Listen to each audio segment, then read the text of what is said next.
اللي اختشوا ماتوا. احنا بنقول المثل ده للناس اللي ما بيتكسفوش، اللي ما عندهمش حياء.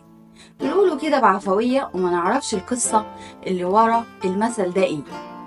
القصة اللي ورا المثل ده ان زمان ما كانش فيه حمامات زي عندنا كده في البيوت.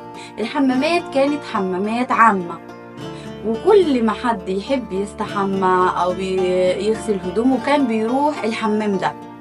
وكان في ناس بتنظم الدخول وبتاخد منك الهدوم لحد ما تخلص وتخرج من الحمام.